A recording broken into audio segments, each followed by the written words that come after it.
Okay, yes. So students, बेटे आज की क्लास में हम ट्रायंगल्स के बारे में स्टडी करने वाले हैं।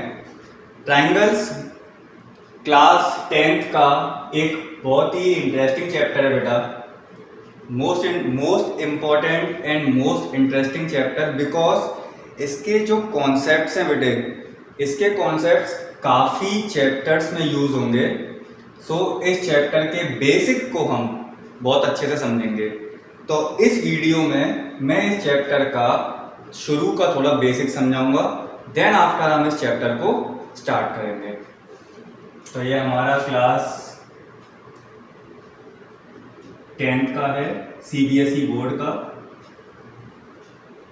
एंड आईसीएसई में बेटे ये क्लास 9th का है। ठीक है, तो ध्यान देना इसके कॉन्सेप्ट पर। बेटा क्लास 9th में हम लोगों ने ट्रायंगल्स की कॉन्ग्रेंसी के बारे में स्टडी करी थी। कॉन्ग्रेंट ट्रायंगल्स पढ़े थे हमने, याद आए तो उसको हम रिवाइंड करते हैं। मतलब ट्रायंगल्स की हमने किसकी बात करी थी क्लास 9th में? कॉन्ग्रेंसी की बात करी थी। हमने कॉन्ग्रुएंट ट्रायंगल्स पढ़े थे। ठीक, कॉन्ग्रुएंट ट्रायंगल्स कौन से होते थे? ऐसे ट्रायंगल्स जिनका सेम शेप होता था और सेम साइज होता था। कुछ ऐसे ही फिगर्स के बारे में हमने स्टडी करी थी क्लास 9th में, और फिर हमने इनको कॉन्ग्रुएंट प्रूव करना सीखा था। ठीक है, कॉन्ग्रुएंट किस तरीके से हम प्रूव करते थे दोनों ट्रायंगल्स को, उसके लिए हमने 5 रूल पढ़े थे। Side side side rule, side angle side rule, angle side angle rule, angle angle side rule, and right angle, hypotenuse and any other side. ये हमने 5 रूल्स की स्टडी करी थी, और इसके बेसिस पर हमने इन दोनों ट्रायंगल्स को, मतलब कॉन्ग्रुएंट ट्रायंगल्स को कॉन्ग्रुएंट प्रूव करा था। ठीक है, मतलब किसी भी दो ट्रायंगल्स को हमने कॉन्ग्रुएंट प्रूव करा था। अब क्लास 10th में हम कॉन्ग्रुएंट को ना लेके सिमिलैरिटी के बारे में स्टडी करेंगे बेटा। किसके बारे में स्टडी करेंगे? सिमिलैरिटी के बारे में। तो हमने ट्रायंगल्स को बेसिकली 2 ब्रांचेस में बांटा। सबसे पहले बांटा हमने कॉन्ग्रुएंट ट्रायंगल्स में, एंड नेक्स्ट हमने बांटा सिमिलर ट्रायंगल्स में। ठीक है, कॉन्ग्रुएंट ट्रायंगल्स कौन से होते थे, या फिर कॉन्ग्रुएंट फिगर्स कह लो, कोई भी कॉन्ग्रुएंट पॉलीगन्स कह लो। पॉलीगन्स मींस ऐसे close figure bounded by the line segment. तो कौन से कॉन्ग्रुएंट ट्रायंगल्स कौन से होते हैं? ऐसे triangles which have same shape, जिनका आकार सेम होता है, एंड सेम साइज, जिनका शेप भी सेम होता है और साइज भी सेम होता है, मींस मेजरमेंट सेम होती है। फॉर एग्जाम्पल, जैसे मैंने एक स्क्वायर ड्रॉ करा, अभी फिलहाल के लिए मैं एक पॉलीगन ड्रॉ कर रहा हूं। एक स्क्वायर ड्रॉ करा बेटे, जिसकी साइड है 5 सेंटीमीटर, एंड अगेन मैंने दूसरा स्क्वायर ड्रॉ करा जिसकी साइड है फिर से 5 सेंटीमीटर। तो क्या एक बात बताओ, ये दोनों फिगर मेरे पास स्क्वायर हैं? हाँ है। इसका मतलब शेप कैसा है इनका? सेम है। इसी तरीके से इन दोनों के मेजरमेंट कितने हैं? 5 सेंटीमीटर, और स्क्वायर की all 4 sides are equal, that means all 4 sides are equal to 5 centimetre. तो ये इनका साइज भी कैसा है? सेम है। दैट मींस ये दोनों फिगर कैसे हैं? कॉन्ग्रुएंट फिगर्स हैं। और एग्जांपल्स देखते हैं।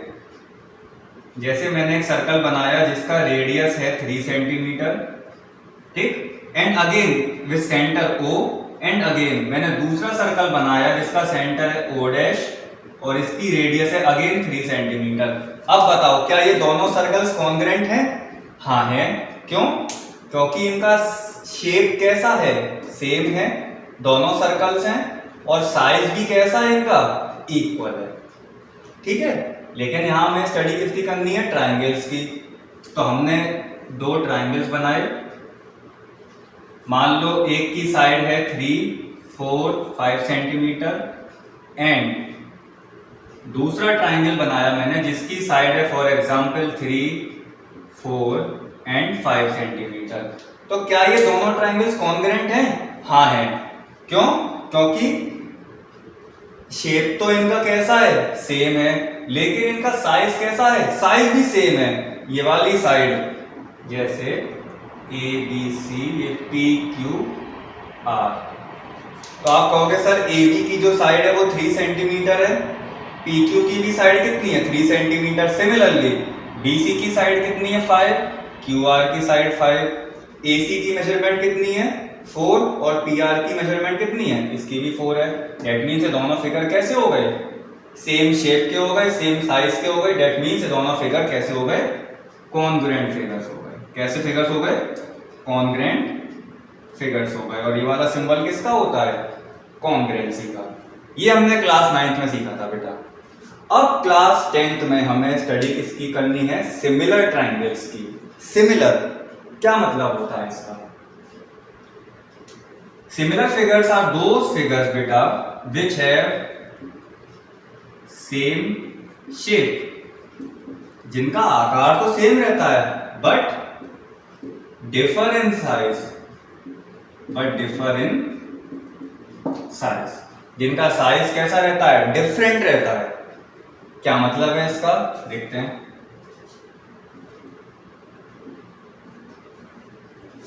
जैसे मैंने एक स्क्वायर बनाया, फिर से एक 5 सेंटीमीटर का, और दूसरा स्क्वायर बनाया मैंने 2 सेंटीमीटर का। ठीक है, तो हम सब जानते हैं कि स्क्वायर की चारों साइड से आपस में कैसी होती हैं? इक्वल। तो अगर ये 5 है तो ये सारी की सारी कितनी हो गई? 5। सिमिलरली अगर ये 2 है तो ये भी कितनी हो गई? 2 हो गई। अब मैं इन दोनों फिगर्स को अगर ध्यान से देखो बेटे, तो ये दोनों फिगर जो है वो स्क्वायर है। इसका मतलब शेप कैसा है इनका? सेम है। लेकिन एक स्क्वायर की जो साइड है उसका मेजरमेंट 5 सेंटीमीटर है, और जो दूसरी स्क्वायर की साइड है उसका मेजरमेंट 2 सेंटीमीटर है, उसकी साइड का मेजरमेंट। तो क्या ये कॉन्ग्रुएंट हुए? नहीं। क्यों? आप कहोगे सर शेप तो भले ही सेम है लेकिन साइज इसका डिफरेंट है, तो ये फिगर्स कैसे हो जाएंगे?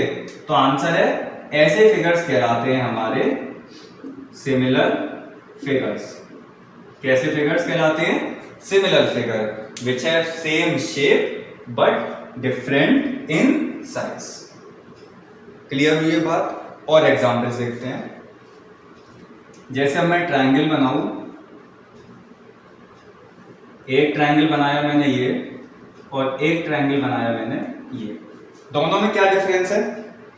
तो आप ऑब्जर्व कर पा रहे हो कि सर दोनों के दोनों फिगर का शेप सेम है। क्यों?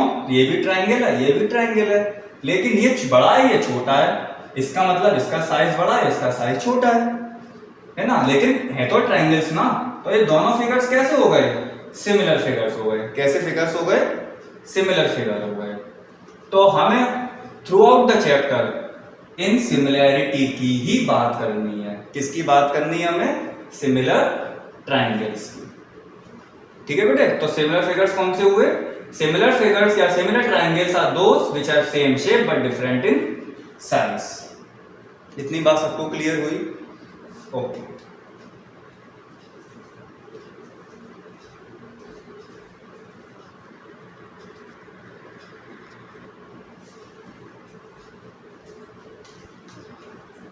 Yes class. तो अभी हमने कॉन्ग्रुएंसी, कॉन्ग्रुएंट ट्रायंगल्स और सिमिलर ट्रायंगल्स के बारे में समझा कि इनके बीच का क्या डिफरेंस है। तो क्लास एक ऑब्जर्वेशन हमने देखी वहां पे। क्या ऑब्जर्वेशन देखी? जैसा कि आप सबने जो एग्जाम्पल्स नोट करे थे, उन एग्जाम्पल से हमने ये ऑब्जर्व करा कि जितने भी कॉन्ग्रुएंट फिगर्स हैं, ऑल कॉन्ग्रुएंट फिगर्स, जितने भी कॉन्ग्रुएंट फिगर्स हैं, क्या मैं उनको सिमिलर कह सकता हूं? हाँ कह सकता हूं। देखो अभी समझते हैं। All congruent figures are similar but all similar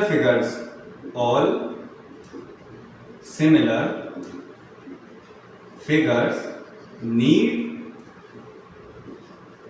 not to be congruent. क्या मतलब है इसका?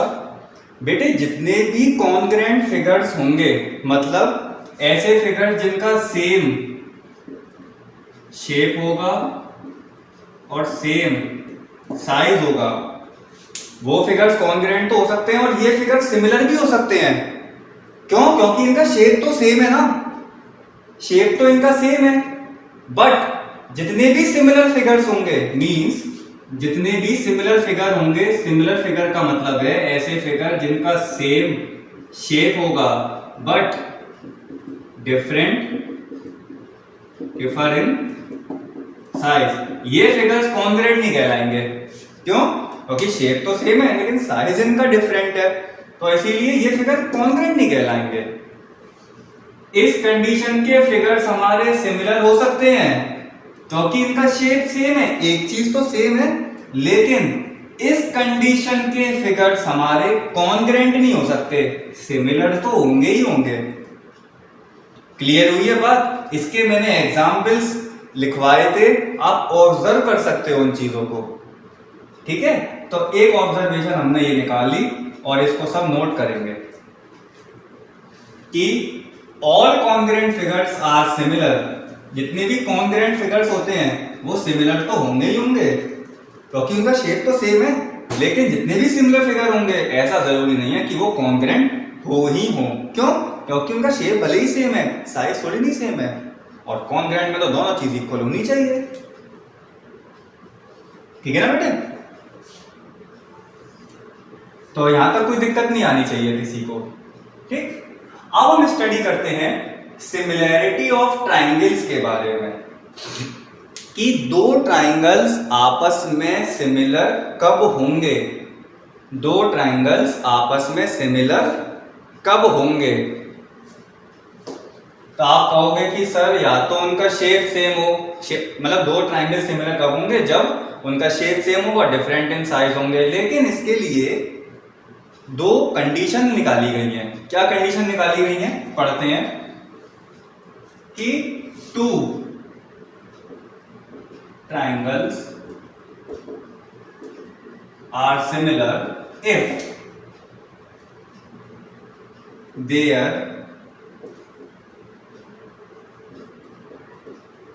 their corresponding angles are equal. अगर उनके कॉरेस्पॉन्डिंग एंगल्स आपस में कैसे हैं? इक्वल हैं, एंड देयर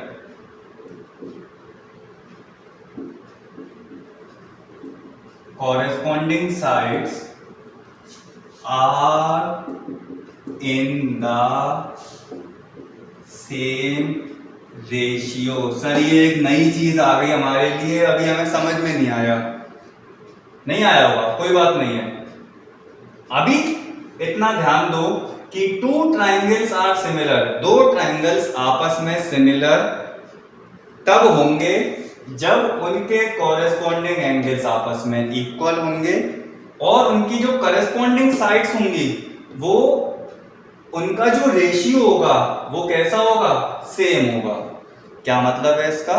वो समझते हैं। ठीक है, पहले हम दो ट्रायंगल्स बना लेते हैं।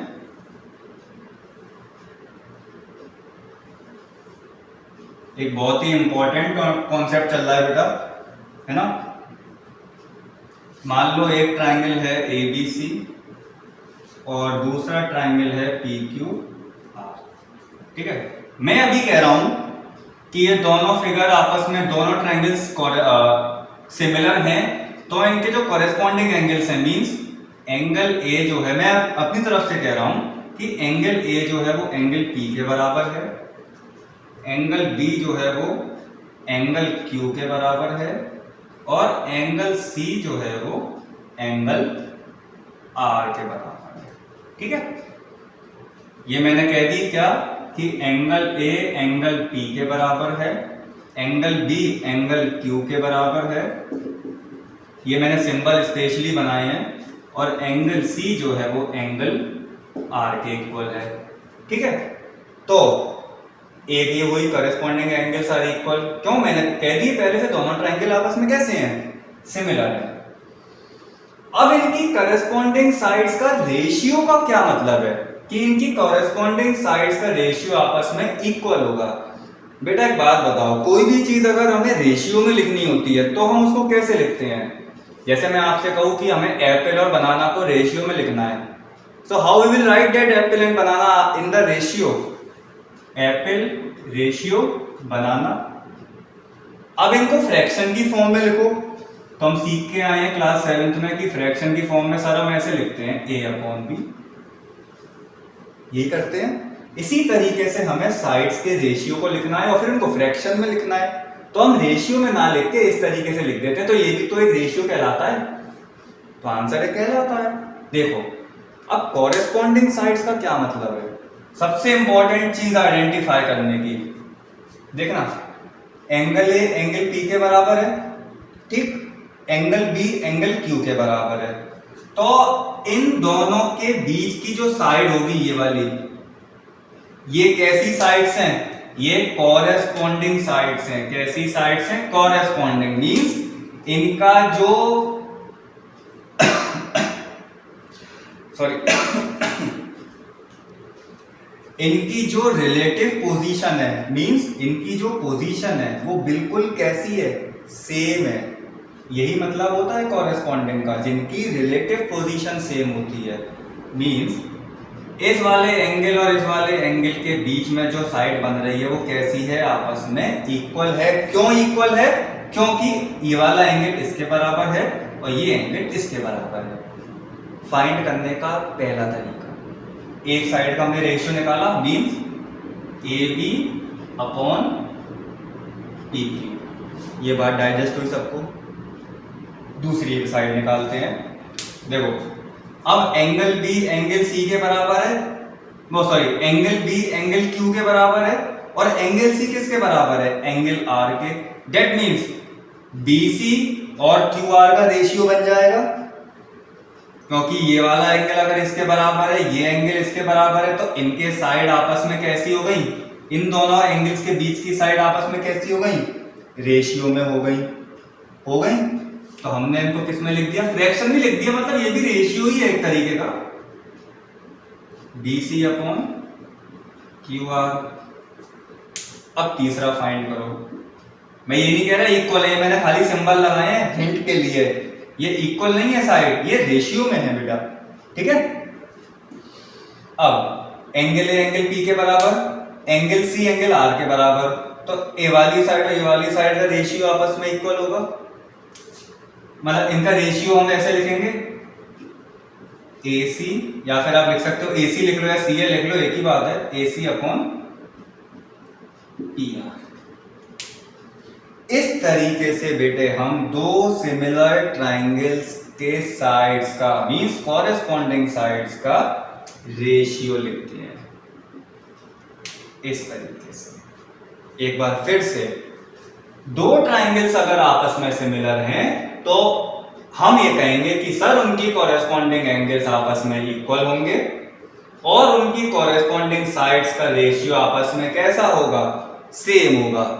तो मैंने कह दी, चलो कॉरेस्पॉन्डिंग एंगल्स मैंने अपनी तरफ से इक्वल बता दिए कि angle A is equal to angle B, angle B is equal to angle Q and angle C is equal to angle R, ठीक। अब सब the most important thing is that कि how we will write the ratio of its corresponding sides, the most important thing ना। So ध्यान देना बेटा, क्या देखा मैंने, सबसे पहली चीज एंगल ए एंगल पी के बराबर है और एंगल बी एंगल क्यू के बराबर है, तो डेफिनेटली बेटा the side including these angles,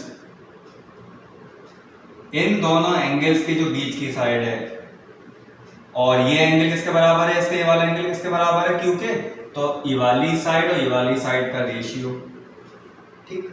दूसरा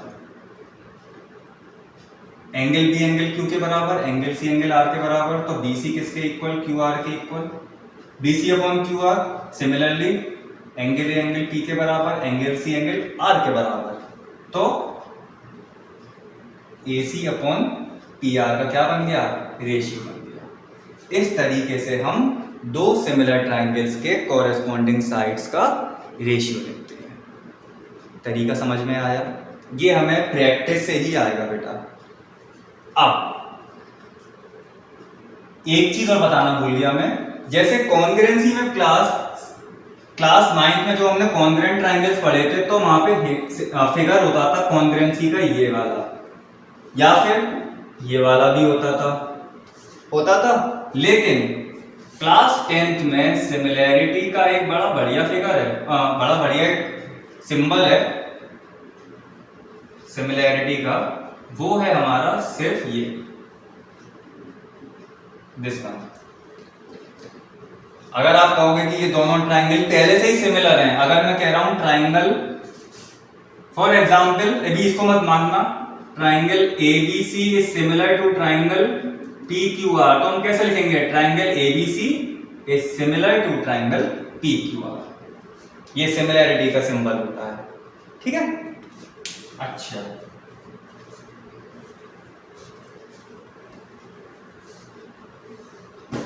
अब क्लास लास्ट चीज और सीखते हैं इस इंट्रो की, हमारे सिमिलैरिटी ऑफ ट्राइंगल्स के इंट्रो की।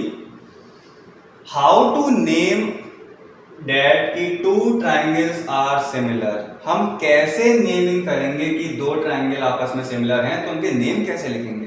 ऐसा नहीं है कि हमने ऐसे लिख दिया triangle ACBC is similar to triangle PQR, no, ये तरीका नहीं है कि triangle ACB is similar to triangle PQR, गलत, टोटली रॉन्ग। कैसे लिखेंगे समझते हैं। ट्राइंगल बहुत ध्यान से देखना, एंगल ए किसके इक्वल, एंगल पी के, लिखते चलो, ए किसके इक्वल, पी के। उसके बाद बी किसके इक्वल, क्यू के।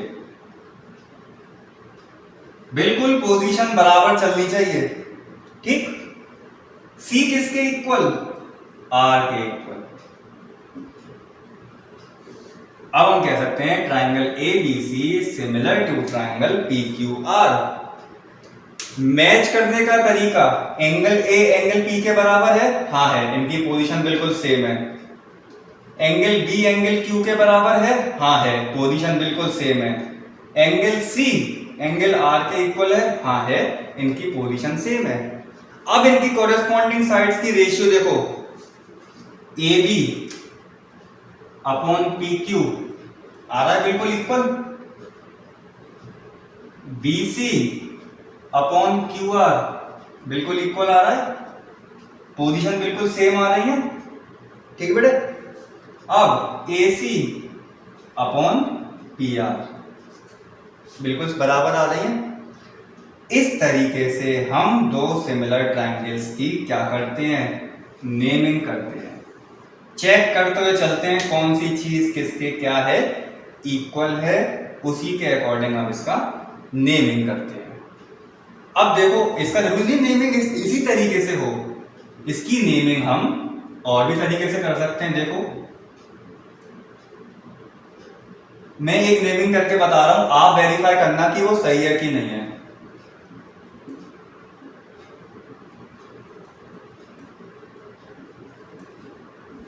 चेक करो क्या ये सही है, देखते हैं। एंगल ए एंगल पी के बराबर है, हाँ है। एंगल सी एंगल आर के बराबर है, ठीक है। एंगल बी एंगल क्यू के बराबर है, बिल्कुल सही है, पोजीशन बिल्कुल ठीक है, एक्यूरेट। ए सी अपॉन पी आर का रेशियो ठीक है।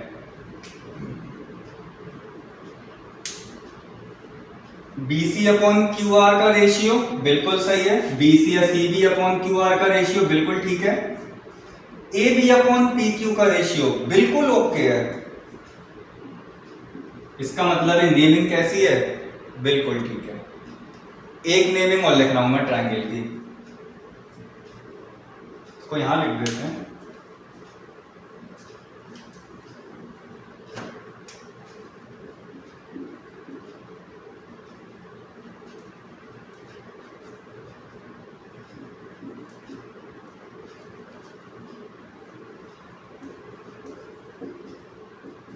चेक करो क्या ये मैंने दो सिमिलर ट्रायंगल्स की नेमिंग सही लिखी है? एंगल बी एंगल क्यू के बराबर है, चलो ठीक है। एंगल ए एंगल पी के बराबर है, एंगल ए एंगल गलत हो गया, एंगल ए एंगल पी के बराबर होना चाहिए, लेकिन यहाँ तो एंगल ए एंगल आर के इक्वल सा आ रहा है, तो ये नेमिंग कैसी हो गई मेरी? गलत हो गई। कैसी हो गई? गलत हो गई। ठीक है, तो इस तरीके से हम यहाँ पे वेरीफाई कर सकते हैं, और सेम इसी तरीके से हम दो सिमिलर ट्रायंगल्स की नेमिंग करते हैं। ठीक है क्लास, तो बेटा ये था सिमिलैरिटी ऑफ ट्रायंगल्स के सबसे इंपॉर्टेंट इंट्रोडक्शन। इसके बाद साइंटिस्ट ने कुछ थ्योरम्स निकाली, कई सारी थ्योरम्स निकाली दो सिमिलर ट्रायंगल्स को प्रूव करने के लिए। जैसे कॉन्ग्रुएंसी ऑफ ट्रायंगल्स में होता था कि दो ट्रायंगल्स को हम कॉन्ग्रुएंट प्रूव करते थे 5 रूल की मदद से। इसी तरीके से दो ट्रायंगल्स को हम सिमिलर प्रूव कर सकते हैं। 3 थ्योरम्स दे रखी हैं, उसको हम नेक्स्ट वीडियो में कंटिन्यू करेंगे। ठीक है, तो ये था हमारा सिमिलैरिटी ऑफ ट्रायंगल्स का एक बेसिक इंट्रोडक्शन। आई होप कि आप सबने इस इंट्रोडक्शन को एंजॉय करा होगा और सबको समझ में आया होगा। तो मिलते हैं अब अपने नेक्स्ट लेक्चर में। Thank you class.